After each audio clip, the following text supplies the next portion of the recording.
Dear students, जैसा कि मैंने लास्ट लेक्चर में बताया था आपको एसिम्प्टोटिक नोटेशन के बारे में ब्रीफ में, आज के इस वीडियो लेक्चर में मैं आपको बताऊंगा, थोड़ा एक्सप्लेन करूंगा और ये मैं बताऊंगा कि नोटेशंस जो होते हैं बिग ओ, ओमेगा, थीटा, इसकी क्या फंक्शंस होते हैं, कैसे हम लोग फाइंड करते हैं, हम लोग ये नोटेशंस को क्यों सीखते हैं। बिकॉज ये चैप्टर का ये बुक का नाम ही है कि हम एल्गोरिदम के ऊपर एनालिसिस करेंगे। यानी हमारे पास एक प्रॉब्लम के बहुत सारे सॉल्यूशन होंगे, तो हम कौन सा सॉल्यूशन को हम लेंगे और किस सॉल्यूशन को हम इम्प्लीमेंट करेंगे, तो उस सॉल्यूशन पे, सारे सॉल्यूशंस पे एनालिसिस होगी। तो एनालिसिस करने के यहाँ पे जो नोटेशंस है उसके थ्रू हम लोग एनालिसिस करते हैं कि कौन सा बेहतर हो सकता है। तो आइए सबसे पहले लेक्चर में हम देखते हैं कि बिग ओ क्या होता है। बिग ओ एक एसिम्प्टोटिक नोटेशन है। अब इसको हम फंक्शनली ऐसा देखेंगे कि the function f of n equal to O g of n if there exist positive constant c n n naught या एन ज़ीरो। ये फंक्शंस आप याद करें और फिर धीरे धीरे आपको समझ में आ जाए कैसे पुट करेंगे, आप समझ जाएंगे।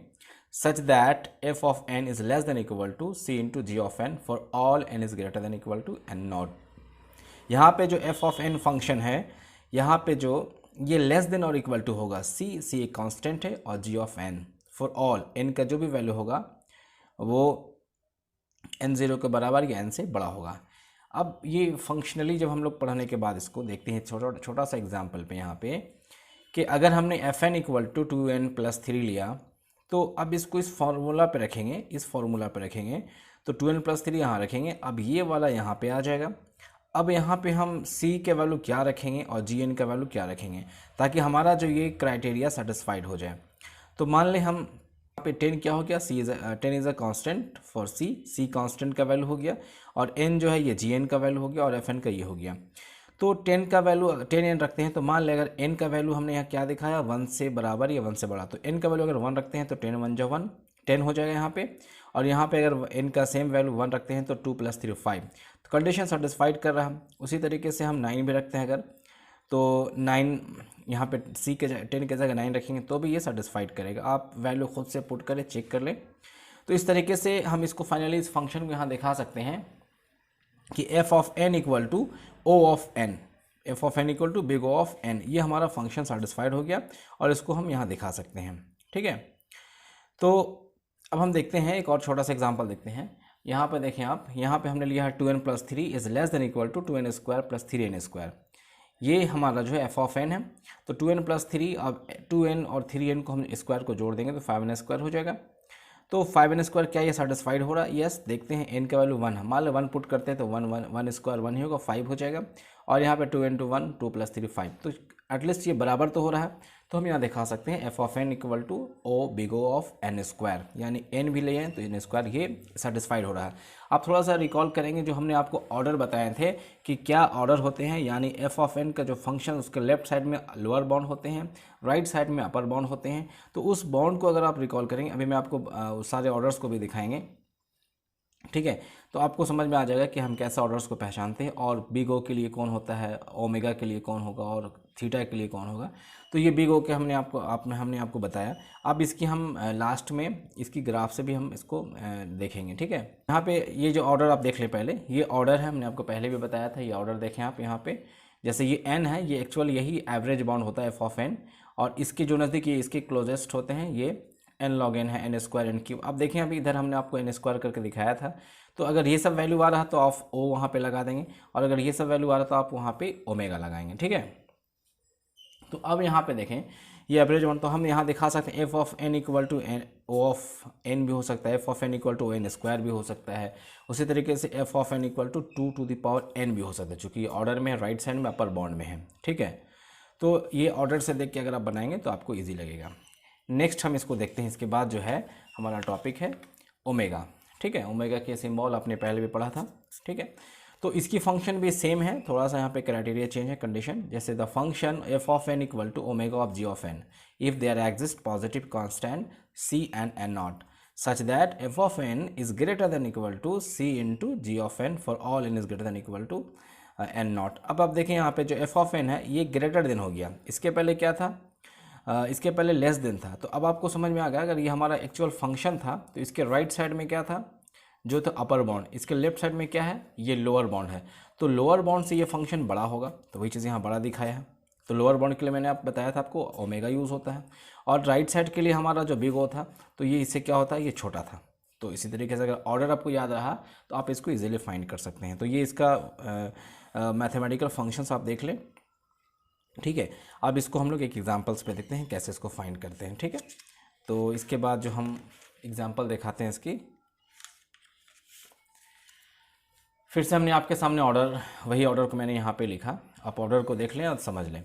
F of n equal to 2n+3 लिया गया, तो 2n+3 और ये कंडीशन डालेंगे ग्रेटर दैन इक्वल टू, यहाँ f of n equal to 2n+3 है। अब यहाँ देखिए 2n+3, ये हमने फॉर्मूला वाला कंडीशन लगाया। अब यहाँ पे हम सी का वैल्यू कितना पुट करें, मान ले 1 पुट करते हैं, तो 1 इंटू एन। अब एन का वैल्यू क्या, मान ले एन का वैल्यू जो है 1 बराबर होगा, 1 से बड़ा होगा, तो 1 लेते हैं, 1 1 जब 1, तो ये कंडीशन सेटिस्फाई हो रहा है। अगर 2 लेते हैं तो 2 इंटू 1 2 हो जाएगा, तो यहाँ पे इससे बड़ा हो जाएगा वैल्यू। तो हर केस में ये सेटिस्फाइड हो रहा है, तो हम यहाँ दिखा सकते हैं कि f of n equal to omega of n, क्योंकि ये बराबर भी है इसलिए इसको हम दिखा सकते हैं यहाँ पे, ठीक है। उसी तरीके से हम यहाँ देखते हैं 2n+3 है, और यहाँ पे हमने क्या लिया, 1 इंटू एन के जगह लॉग एन ले लिया, तो ये भी इसके लिए सेटिस्फाइड होगा। हम इसको दिखा सकते हैं finally f of n equal to omega of log n. तो ये लोअर बॉन्ड के लिए यूज़ होता है, अपर बॉन्ड के लिए हमने आपको दिखाया। और इसके बाद जो फाइनल है एवरेज बॉन्ड है, दैट इज़ थीटा, ठीक है। अब थीटा का यहाँ पे देखेंगे, थीटा जो है ये एवरेज नोटेशन कहलाता है। इसकी फंक्शन जो है definition, the function f of n equal to theta of g of n if there exist positive constant C1 and C2, दो कांस्टेंट होंगे C1 and C2 and n naught, यहाँ पे C1 C2 and n not, ठीक है ना। अब यहाँ पे देखना है सच दैट क्या होता है, C1 into g of n, C1 into g of n हो जाएगा यहाँ पे less than equal to f of n is less than equal to C2 of g N.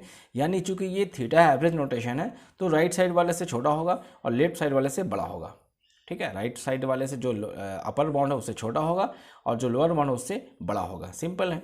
अब देखें यहाँ पे एक एग्जांपल है, यहाँ f of n equal to 2n+3, तो यहाँ पे C1 का वैल्यू 1 पुट किया हमने, जी ऑफ एन का n लिया और इसको पुट किया। अब याद रखें जो हमने यहाँ जी ऑफ एन लेफ्ट साइड में n लिया, तो राइट साइड में भी हम यहाँ पे n लेंगे, ठीक है। तो यहाँ पे क्या किया हमने 1 इंटू एन, और इसको हम C2 की जगह क्या यहाँ पे पुट किया 5। अब देखें n का वैल्यू क्या है, मान ले n का वैल्यू यहाँ पे क्या दिखा रहा है 1 लेते हैं, तो 5 इंटू 1 5, और यहाँ पे क्या होगा 1 इंटू 1, तो ये 1 तो छोटा हो गया। अभी इसका वैल्यू पुट करते हैं, अगर n का वैल्यू 1 लेते हैं, तो n का वैल्यू अगर 1 लेते हैं तो 2 इंटू 1 प्लस 3, तो ये 5 और ये भी 5, चूँकि ये बराबर भी है तो ये बराबर हो जाएगा, सेटिस्फाइड करेगा। और यहाँ पे 1 इंटू 1 होगा, तो ये छोटा हो जाएगा, सही है। तो ये कंडीशन सेटिस्फाइड कर रहा है। अब आप इसको देख सकते हैं, ये 1 को हम C1 से दिखा दें, n जी ऑफ n है, ये हमारा f ऑफ n है, ये 5 जो है ये C2 है, और ये n लास्ट वाला जो है ये g ऑफ n है। तो इस तरीके से हम दिखा सकते हैं f of n equal to theta of n। याद रहे हमेशा कि जो एवरेज नोटेशन है उसकी कंडीशन ये होती है, लेफ्ट साइड वाले से ये एफ ऑफ एन बड़ा होता है और राइट साइड वाले से ये जो छोटा होता है, इसको आप ध्यान से देखेंगे। तो ये तीनों नोटेशन हमने आपको बताया, आपका बिग ओ है और ओमेगा है और थीटा। आप अगर जो ये ऑर्डर हमने आपको दिए हैं, ऑर्डर आप फिर से देख लेंगे आपको वीडियो में, तो ऑर्डर अगर आपको समझ में आ जाए तो आप बस दो फंक्शन है, एक ये लाइन एक ये लाइन, इसको आप देख के आप इजीली समझ सकते हैं, ठीक है। फाइनली हम देखते हैं तीनों नोटेशंस के जो ग्राफ होते हैं, ग्राफ पे हम डिस्कस करते हैं। ये आपके सामने ग्राफ है, आप देखें बिग ओ के लिए ग्राफ है, बिग ओमेगा के लिए, थीटा के लिए है। तो बिग ओ के लिए हमने क्या देखा था, जो एफ ऑफ एन है उससे बड़ा c of g of n था। तो ये डायग्राम ऐसे दिखाया जाए, f of n equal to O big O of g of n, और यहाँ पे क्या था, एफ ऑफ एन जो था इससे ग्रेटर देन होता, चूँकि ये बिग ओमेगा जो है लोअर बाउंड के लिए यूज़ हो रहा था, इसको हमने बड़ा करके दिया। यहाँ पे ये जो ग्राफ होगा इस तरीके से होगा, ठीक है। और जो थीटा है, यहाँ पे थीटा आपने देखा कि लेफ्ट साइड से ऊपर था, यानी लेफ्ट साइड वाले से जितने भी लोअर बाउंड उससे बड़ा था, राइट साइड वाले से क्या था, छोटा था। तो हमारा ये जो एफ ऑफ एन इस तरीके से दिखाएंगे आप।